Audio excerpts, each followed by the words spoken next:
wala siyang sounds.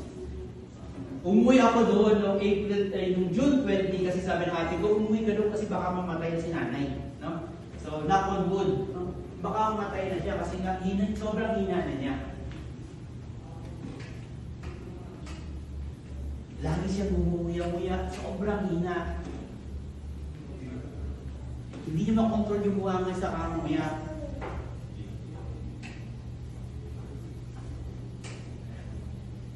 Tapos hindi makatayo, yung mata niya hindi niya yung lagi nakaganito lang. Pero tingnan niyo po after na pinatakan ko siya, pinasip-sip sa kanya yung face mineral drops na kaya niyang tumayo. Yung pangumuya-muya niya is natigil. Tapos yan, na kaya niyang lumakad. Grabe.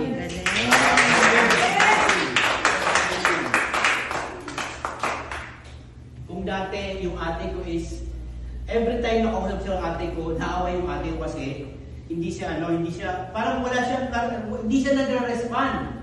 As in, wala siyang, ganito lang, tapos, hindi nagsasalita. Pero ngayon, nung kausap ng ate ko, nagsasalita na siya, nakakasalita na siya ng straight.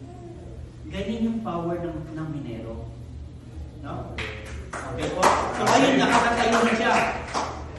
For 10 days lang. Nandun ako 10 days kasi tinutukan ko talaga siya. Nakakatayo, nakakalakad. Ngayon sabi ni April kasi 2 days ago lang sila umuwi dito sa Manila. Sabi niya dati mula doon sa upuan niya, pupunta sa bed niya, dati hindi makakalakad o hindi niya kaya eh. Ngayon kaya na niya maglakad.